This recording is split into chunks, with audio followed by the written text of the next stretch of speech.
Hi, friends, and welcome to the By Faith podcast. My name is Christine Hoover, and I'm so glad you're here. This season on By Faith, we're talking about the ins and outs of vocational ministry. Now, before we get to the show today, I want to tell you something I'm so excited about, and it's an opportunity that you have to join in with me for Bible study. Lifeway Women has chosen to do my Bible study, Seek First the Kingdom, for their online Bible study this spring, and registration for it is now open. Now, you might be wondering what Lifeway's online Bible study is. Basically, you sign up to join thousands of other ladies in doing a specific Bible study, which in this case is mine. Woo! And you'll receive links to free teaching videos each week in your email. And you can do this study as an individual or with your small group. Like I said, registration is happening right now, and it continues through April 20th. The study itself starts on April 21st. I've put all the pertinent links in my show notes, or you can find out more at lifeway.com/seekfirst. I'd love it if you joined me to study the book of Matthew this spring. Okay, friends, let's get to the show today. My guest today is Rachel Welcher. Rachel has been on the show before, so you might remember her. She is a pastor's wife living in South Dakota. She's married to Evan and mom to their new little one, who is simply adorable. You may know Rachel also as the author of Talking Back to Purity Culture. She joins me today to talk about church hurt and church conflict. How can we, as pastors' wives, navigate situations that leave us dealing with anger, bitterness, cynicism, and sadness? Rachel addresses how we can know when we need to confront someone who has hurt us, how we can deal with hurt when we can't confront that person, how we can respond when someone says we've hurt them, and how we can respond when it's our husband who is hurt. And as you can tell, we cover a lot of ground in this interview, so let's get to it.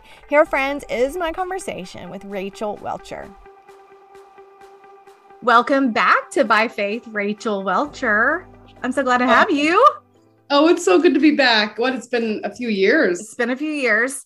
Yeah. You have, much has changed in your life since then. But I loved that conversation we had. I'm going to link to it for people who are listening who might not have heard it, because you just were such a great guest. Very vulnerable, authentic, but full of truth, talking about what you've learned through deep suffering. So I appreciated that so much.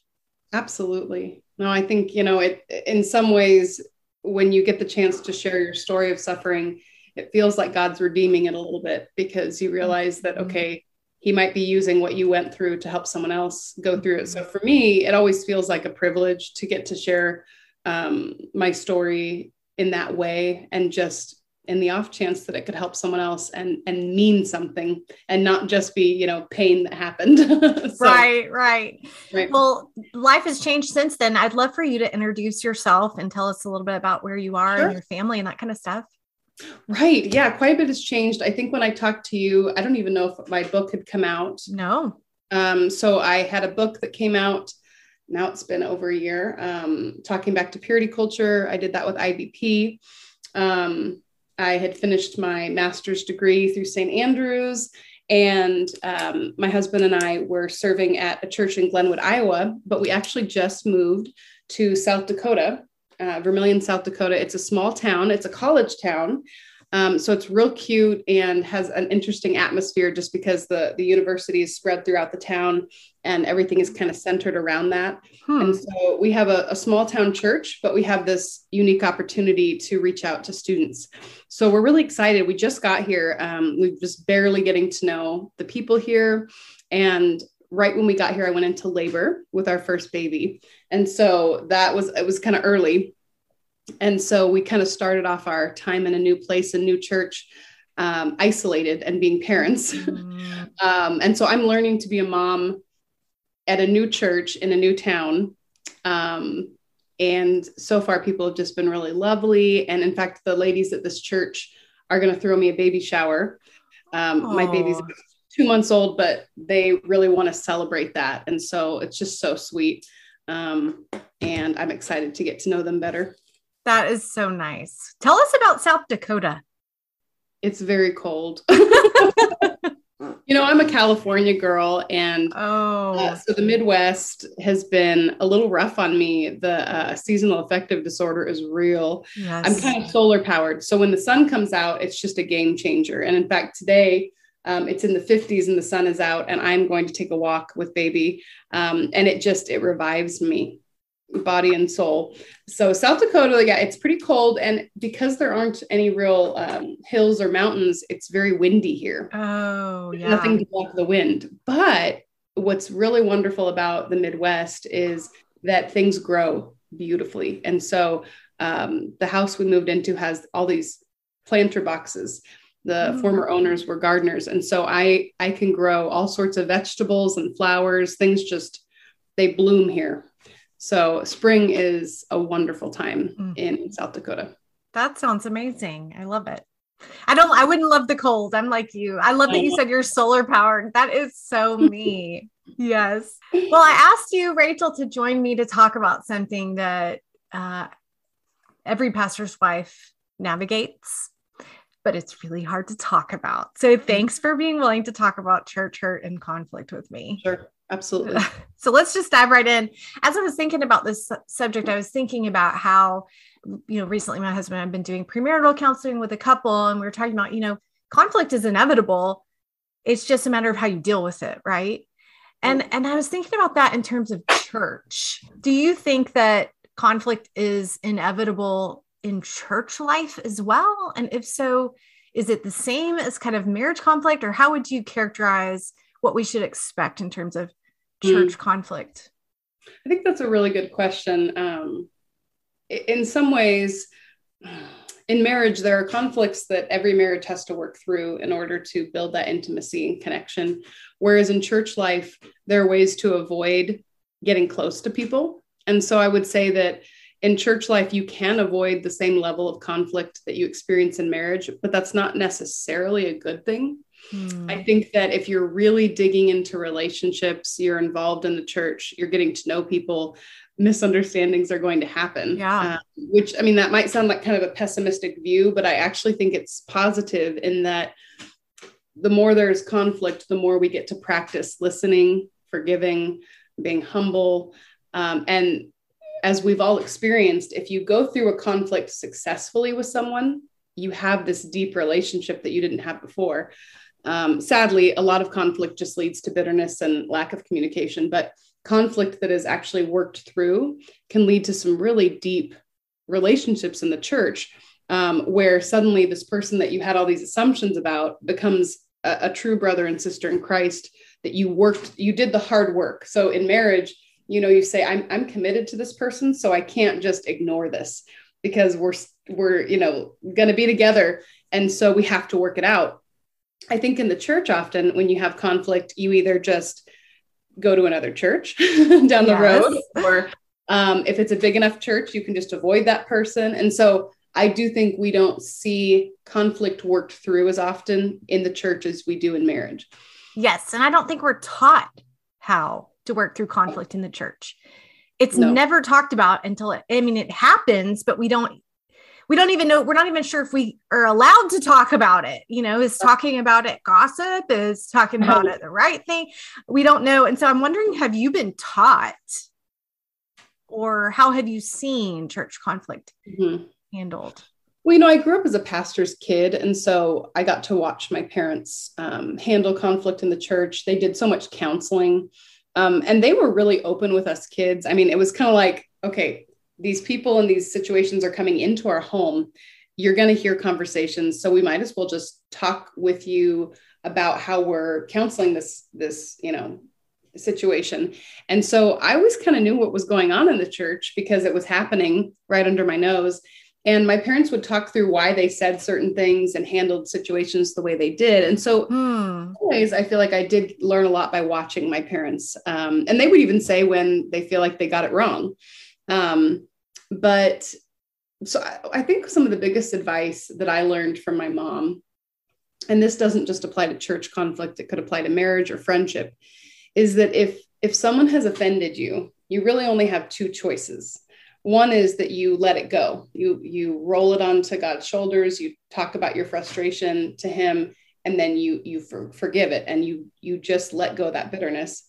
And the other is that you actually confront it, because if you don't get to just stew in bitterness without either letting it go or confronting it. And what her point was that, I don't just get to be mad at someone, but they don't know why. And that really stood out to me, because if for those who are into the Enneagram, I'm a 2, and my natural inclination is to not want to offend anyone and to want people to like me. And so I don't like to confront things, but that doesn't mean I don't get mad. And so what's really unfair about that is I might be really struggling with bitterness against someone, and they have no idea why, and they've never been given the chance to address or work through the thing I'm upset with them about. And so it's really unfair. So that's why my mom would always say, if she was upset with something that happened in the church, she either had to let it go or confront it. And there was really no other option. Mm-hmm. That's really good. It also makes me think, as a pastor's wife, sometimes it's a little bit unclear when I should confront something and when it would maybe be inappropriate for me exactly to do that. So how do you know the difference? So I would say as just a Christian, it's one thing for me to be able to confront someone who's hurt me. But as a pastor's wife, it's a whole nother ball game, because what I've found is that my husband, he doesn't want me to feel like I have to go to bat for him. And so he will often tell me, no, I don't want you to confront that person about what they said, because I get upset about how they treat him. Yes. So that's a question that you had sent me to think about, to mull over, which was, where does the church hurt come from? And it's not really even so much about how I get treated. That's one thing, but I can get over that. I really struggle with how people treat him. And so the predicament I found myself in over the last few years is that if someone treats Evan poorly, I don't necessarily get to confront it. I'm not allowed. And I don't want to say I'm not allowed to, like he's some domineering person. He's not. It's more he's trying to protect me from feeling like I have to fight his battles.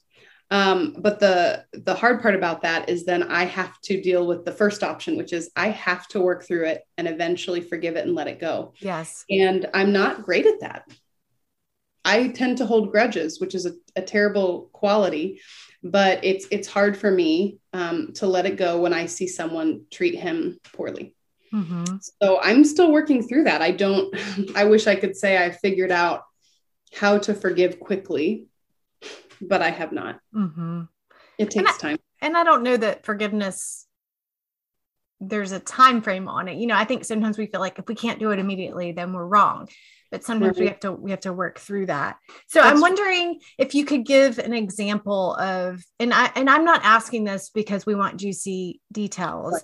I'm asking this because I want you to be able to voice what many listeners are experiencing. And just saying, this stuff does happen. Can you give an example of maybe a time when you've experienced hurt within the church, and maybe what you would go back and do differently? And then maybe, hey, here's something I've learned that I would do that again. That's a hard one. I'll say this without incriminating details, but I remember one Sunday, just about 5 minutes before Evan was going to go up to preach, 2 older saints cornering him and actually screaming in his face about an aesthetic decision about the sanctuary. And I remember, I was watching that happen, and, I'm constantly praying for Evan, that God would use his gifts and his words. And part of those prayers includes that he would be encouraged enough to keep going in ministry, because it's so discouraging so often. And especially in the last few years with COVID, so many pastors have quit, understandably so. And so I just remember watching that happen and feeling many things. I think the overwhelming feeling was, why are we even doing this? Why are we putting ourselves through this? Why am I putting, not that it's my decision alone that he's a pastor, but why would we do this as a vocation when this is how he's being treated? And the struggle with that situation was what I said, where I didn't necessarily feel the freedom to confront them, because it was his, he wanted to handle it because it was happening to him. But what's so hard is that in marriage, you're one, right? And so it was happening to me as well, because I love him and I feel a protection over him.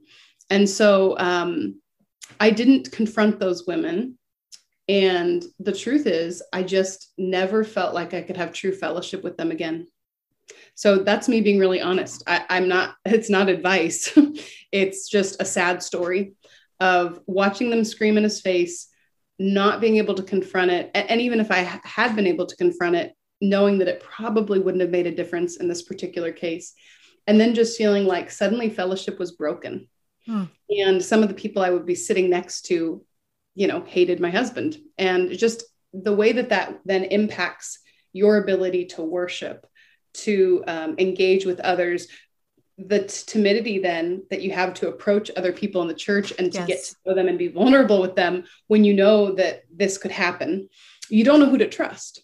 That's it. Yeah. And this is not specific of this happened in a specific church, but it's really not about a specific church. It's the kind of thing that happens to pastors all the time, anywhere. And so it's very difficult as a pastor's wife to be vulnerable and know that if it's safe to do so, because you never know when the person that you think that you have a real friendship with will get mad over something you or your husband did, and then use the things you've shared with them against you. And that's just the real truth about being a pastor's wife, is that it's really hard to know who your true friends are. And in that situation, and I like that you gave voice to, this isn't just a one-time thing, that this is something that we have to navigate quite a bit, not someone necessarily screaming in their face or our husband's face, but especially this dynamic of it's happening to my husband, but I can't, there's not an avenue. It would not be appropriate for me to address it. Can you walk me through how you then do that option one of casting this upon the Lord, sharing with him your anger, that kind of thing? Can you kind of give voice to that? Right. I think that's the question, right? Is that if we can't confront it, then what do you do? I love how honest the Psalms are. And I feel like they have taught me that I can lay my frustration before the Lord in a way that, say, I don't feel like I can share with a friend because it would be gossip, because maybe it's about someone they know. So I don't know where to vent. I can vent to God through prayer. And I think that's been really helpful for me to just name my hurt to him.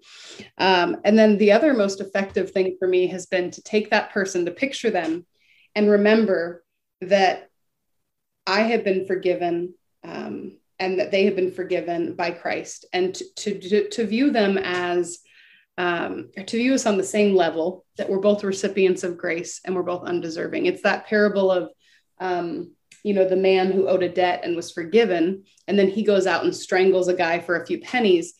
I think I have to remind myself not to be that man that is forgiven of so many sins and then goes out and won't forgive someone else.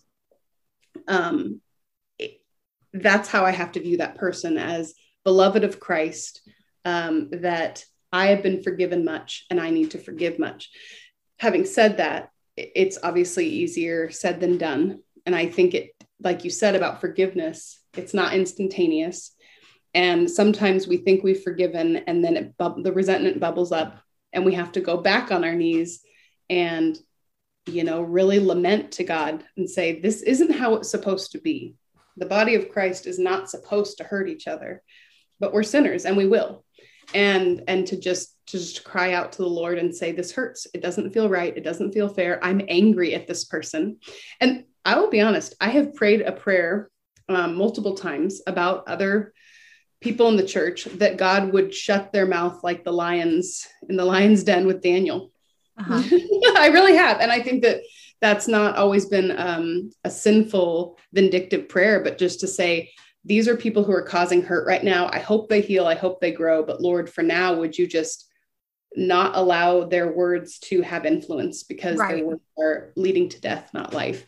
And so I have actually prayed that prayer. So I think we can be really honest with God, and pastors' wives, sadly, don't always know who they can talk to about church situations because they don't want to gossip, and they don't always know who they can trust. And so prayer becomes even more vital as a pastor's wife.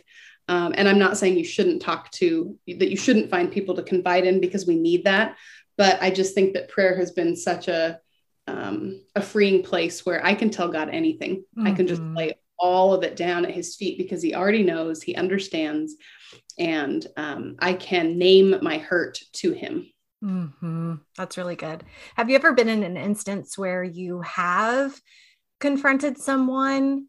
And when I say confront, I guess there might be more opportunities or times where we have to go and say, hey, what you said really hurt me, or what you did really hurt me. Yeah. Have you ever done that with someone in the church? And if so, could you describe that, what you did? Not often enough. I would like to practice that more, where I'm just more honest with people and give them the chance to work through, give them the chance to change, because that's what I would want them to do for me. Mm-hmm. So I've only done it a few times. And when I have, it doesn't necessarily go well the first time. But what I found is that over time, that person, if they stick around, I grow in my understanding of them. And often the action that hurt me makes a lot more sense and hurts less once I see that what they're going through, because so often we just act out in our own pain, right? And so once you get to know someone more, your compassion and empathy grow. And so when I have taken the time to actually have a conversation, my resentment usually fades pretty quickly, because they become so much more human to me. Mm-hmm. It's much easier to misunderstand when you just sit and stew in that misunderstanding without actually approaching the person. So I do believe that gentle confrontation, and again, confrontation where you're just saying, this hurt me, and you're giving them a chance to say, oh, I had no idea, or this is why I said it, or I'm sorry. And some of that resentment can just melt away. And then, as we said at the beginning, you are left with a stronger connection with that person than you would have had without the conflict. Mm-hmm. And you have opportunity to offer grace, forgiveness, or if it's the other way around, to apologize and to receive that grace, which I do want to talk about that in a bit. But what you just said, you use the word resentment. And I think that maybe it's just me, but I sometimes wonder if for pastors' wives, the primary thing that can take them out of commission, and, they might still show up, but they're out of commission. They're not engaged relationally, emotionally, because of resentment and bitterness, or sometimes cynicism. I've seen cynicism in my own life because I've been hurt. Yeah. And you kind of have to pick yourself back up and get back in there. And then inevitably it happens. And then you have to get yourself back up and head back in there. And that's just kind of the cycle. And I don't think, and I'm not saying that cynically. I think that's what it means to be human. Right. And to be in relationship with people. But I'm wondering what you have learned about bitterness and how to, as Hebrews says, root out that bitterness. I wish I could say that I was more of an expert on it than I am. I think that I've seen in my own heart that where I would call it that I'm making peace, often it's just I'm too cowardly, and I am bitter, and I'm not giving them the chance to change, and I'm robbing them of the chance to change by saying that I'm making peace by not mentioning it, but really it's not helpful to them or me. And so I think that, we want to be people of forgiveness and peace, but sometimes we use that as an excuse, not to be brave and to have hard conversations. And that's me. I really would rather have, friendly interaction and not, the idea of confronting someone is stressful. Yeah. And, it takes a lot of work to have those conversations. So bitterness grows, right? It's watered by lack of communication. So the more you communicate with someone, usually the more clarity you get. Now, online interactions, I've seen the opposite. Yeah. So I don't know about that. But in person, in church, I would say that bitterness is only going to grow with avoidance. Yeah. So sometimes you have to just have that hard conversation. And again, it doesn't have to be accusatory. It can just be I language, not you. It can just be saying, I was hurt by this, not you did this to me and you meant it this way, because we don't know. But this hurt me when it happened or when you said this, and then just let them respond. Maybe they didn't know, maybe they've been waiting to apologize. There are just so many beautiful things God can do in our hearts when we have those hard conversations. Yes. I'm an avoider as well. And someone used the term peace faking instead of peacemaking. And I was like, that's me. I can peace fake. I'll just absorb it all instead of dealing with it. But that's when my bitterness grows. Same. Yep. Yeah. So you're right. It's like, if it's an ongoing issue, I have got to communicate according to the Spirit's leading.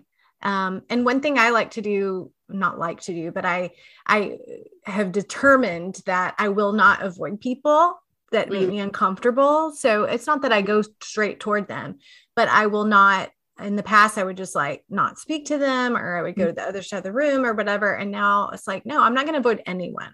Every person isn't made in God's image. Yeah. I can honor them. I don't have to let them in to the deepest thoughts that I have. Like what you described with these women, those aren't safe, trustworthy people. No. But I can honor people. I can honor everyone. Right. No, I think that's a really beautiful distinction, because it's okay to have boundaries. It's, in fact, I don't know that we can survive ministry without some boundaries, but we can still approach people with love without giving them, like you said, our deepest thoughts. There are levels. We need to recognize that in church, you can have levels of relationship, and that's perfectly fine. You don't have to be best friends with and in fact, we don't have to get to a place where we like people. We just have to be at a place where we love them and show them dignity, because I think it might be too much to ask that you like every single person you go to church with.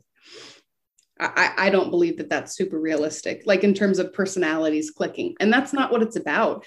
In family, you have family members that you don't connect with, you don't understand, you might not like them, but you love them, and you're going to treat them with dignity, and you're going to be there for them. And it's the same way in the church. You don't have to want to go get coffee with someone and tell them your deepest thoughts in order to show them love. That's exactly right. We've talked a lot about the emotion of anger, resentment, but I want to talk about sadness, because I think some of our hurt in church comes from sadness over people walking away from the faith or walking away from their marriages, or, unrepentant sin. And I think the primary one we experience most consistently is people leaving the church. And, when people we've served and we've invested in, maybe are good friends with, and they say we're leaving, that is so painful. And people say, just don't take it personally. It's like, well, how do you not take it personally? Right. It's personal. How do you deal specifically, kind of like, what's the self-talk, or, what do you do when that happens, when someone that you love and care for says, I'm leaving? Oof. I don't know. I don't know that I have an answer to that question. I don't know that I've gotten to a place where I feel like I have figured that out. I need to be honest about that. And I've been a pastor's kid my whole life, but I've only been a pastor's wife for, about 5 years. I think what's difficult, and there's a Tim Keller quote, a C.S. Lewis quote in there somewhere, that, to love is to be vulnerable. If you're going to actually care about people in the church, then you're going to care when they leave. And so it's a choice. Either you have a heart of stone and you protect yourself, but then you're never really having true connections. And then maybe it's not as hard when they leave. But I think you and I both know that you can't live that way within the church. And so we can't just constantly be thinking about self-preservation. So the other side of that is you're going to hurt when people leave. And I think maybe part of it is just giving ourselves permission to let ourselves hurt and to say, it makes sense that this hurts me. Yes. Because I'm human, because I cared. And it's not that it's all about numbers and maintaining a certain, number of sheep in your flock. it's that you form actual connections with people. They contribute to the body life. And you know that when they leave, they're going to be leaving a void. And so, because it's just like if a family member dies, moves, it changes the dynamic. And of course, God can bring in other people into the church and things change and progress and grow. But when you lose core families at a church, it really, and individuals, it really does have an impact. And the last few years, I would say every single church has experienced that with COVID. People have moved, people have stayed home because they needed to, but it's just changed the dynamics. And so almost every pastor and pastor's wife has had to deal with watching that happen. And trying to figure out, how do you not take it personally, in the sense, not be offended by it, but let yourself feel the pain of it. But I don't know. I don't know what the solution is. I think you just have to work through that pain and feel it. I don't think there's a way to necessarily avoid it. Although we want a way to avoid it. I think you find out, let me know. I think that's so true. Like feeling the sadness, but not being offended. I like how you put that. One thing it does for me is I have to acknowledge the button it's pushing in me, meaning it's pushing a button of, let's say, fear or fear that, oh no, like, are we not doing things well? Or guilt because, oh, I should have done something to keep them. It's up to me. And so often there's these things I'm believing below the surface. And if I look at the button it's pushing for me, it often shows where I'm not trusting the Lord. So it's kind of an opportunity to go, okay, if none go with me, I still will follow you, Jesus. Like, I'm not here for this certain person. I'm here for you. And I want to be faithful to you. That's really good. Oh, I appreciate that. Yeah. It does reveal what we're valuing and the foundation that we think the church is built on. And so often people are leaving the church for reasons that are not wrong. And so to respect that maybe they're moving, maybe they do need to serve at another church. And so to be okay with, to be selfless enough to kind of bless their journey. And say, go forth. It kind of like when the church sends out missionaries, it's a beautiful thing if we can, and we can't always, because sometimes people are just leaving the faith or leaving in bitterness and it's not the right choice. But for so many others, we need to be willing to say, it hurts that you're leaving, but we're sending you out to wherever you're going next with our blessing. Be the church wherever you go. It's hard to do when they're close friends, though. It is. I was just like thinking about my own hurt, and we're talking about church hurt for pastors' wives and pastors, which I think can be surprising maybe for people to hear who aren't, to think about the pastor and his wife gets hurt too, because so much of our talk of church hurt these days is about people in the pews. And they do get hurt by their leaders.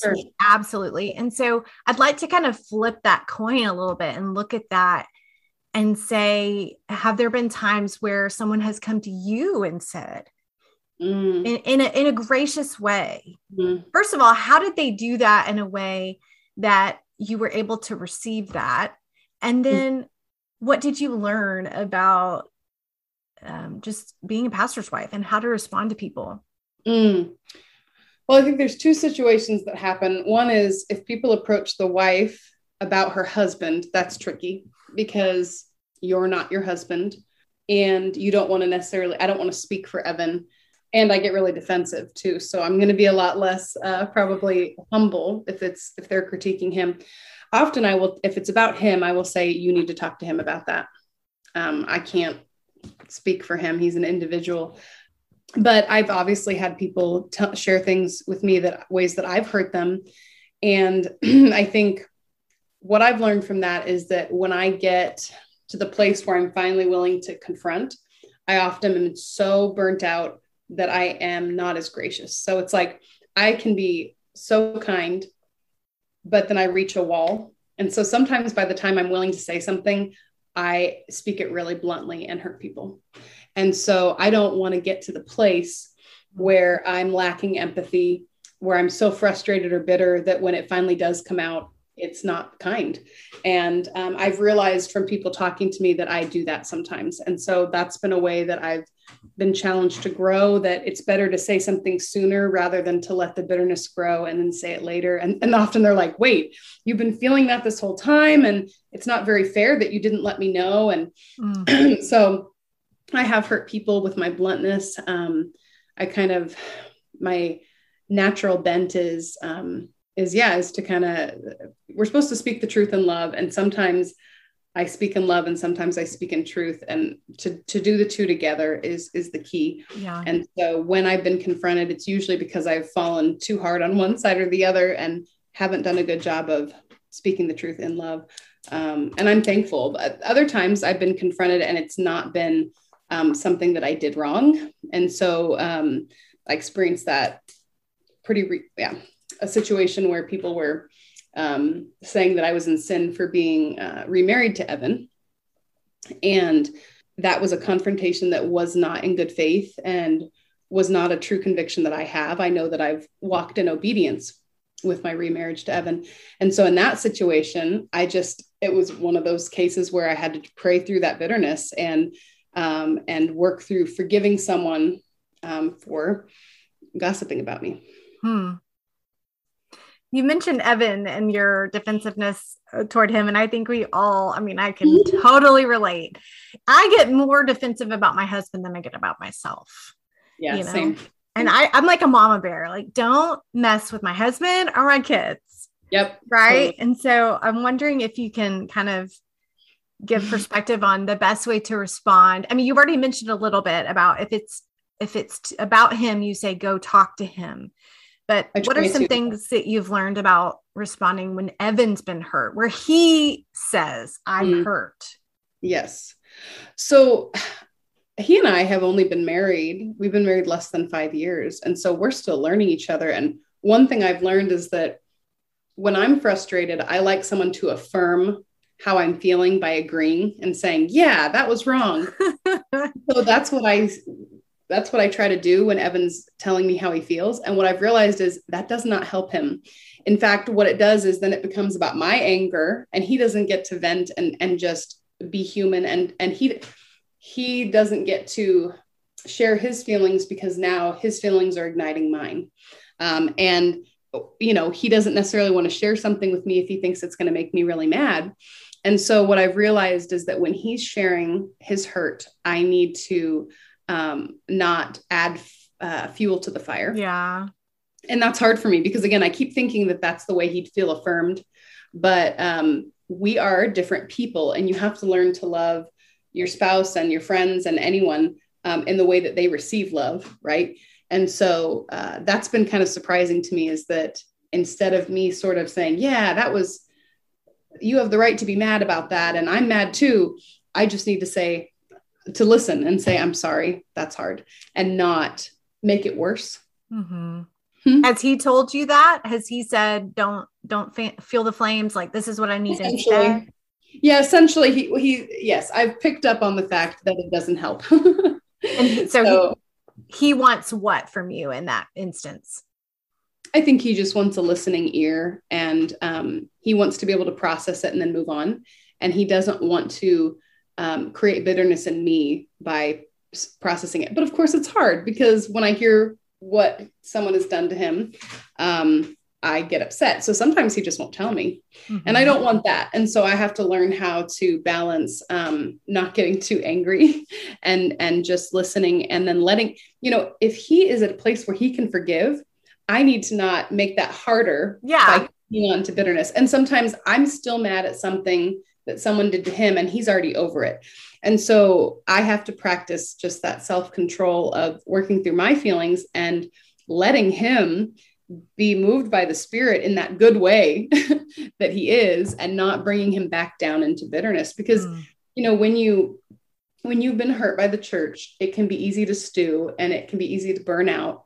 And you can drag each other down in that and just stay there. And so he and I both, I think, worked actively on being honest about our pain with each other, but also trying to say, okay, but we are called to this. we are also human, just like the people we serve, and trying to get back up and get back on the horse together. And so I need to just be really sensitive to not bringing him down by letting my bitterness, my lingering bitterness, make him bitter again when he maybe had already moved on. Yes, so, that's really good. That makes sense. Yeah. Oh yeah. What is y'all's line? I think every marriage is different. Every pastor and pastor's wife does it differently in terms of what he tells her. What's the line that y'all have drawn? Do you know everything? Are there some things he doesn't tell you? That kind of stuff. Like what are you learning about that? I've learned that there are things that he doesn't share with me because he doesn't want me to look at that person at church and struggle to love them. And so there are times, which that maybe says something about me, that I am too easily offended. But I think also he tries to protect me. So if he needs to talk it out, we're best friends. So we do tend to talk about most things. But if someone confides in him and I don't need to know, he doesn't share it with me. Right. If they confide, usually if someone confides in him and he tells me it's because they wanted me to know, we tend to do a lot of counseling together. So especially if it's a female congregant, if they're confiding in him, they want my advice as well. And so he doesn't tell me things about people that I don't need to know or that they don't want me to know. And I really appreciate that because I think that it makes him someone who can be trusted by congregants. So just because he had a counseling session with someone doesn't mean that the pastor's wife has to know all that nitty gritty stuff. It doesn't help the situation, but people will sometimes give him permission and say, share this with your wife, or women will share things with me in the church and say, you can talk to Evan about this. And I'd love to hear his thoughts. And so we kind of look to our congregants for permission. Yeah. If they give us the green light. And usually when people share things with one or the other, they expect Evan and I to respond as a unit because we are so close and we do tend to do our counseling together. But yeah, I think when little things happen that might bother me because he was mistreated, he won't always share it with me. Maybe he would more often if I responded better. Yeah. So, if it's a little thing, my husband doesn't tell me, but if it's a big thing, an ongoing issue, he tells me. Oh, for sure. Because that's going to affect, he's going to need to talk that out. Right. Yeah. And he's going to need his wife and his best friend to work it through. And that's where we have to be willing to try to be the listening ear and not the fuel. Yes. What about, I'm thinking sometimes the church hurt for pastors' wives comes from their own husband. And I'm not talking about like abuse or neglect and that kind of thing. I'm just talking about, let's say, there's a consistent season of feeling like the church comes first. Something like that. What would you say? And I'm asking you this because you have walked through a divorce and it was a really tough situation where you were living in kind of this uncertainty. What would you say to a woman in that situation?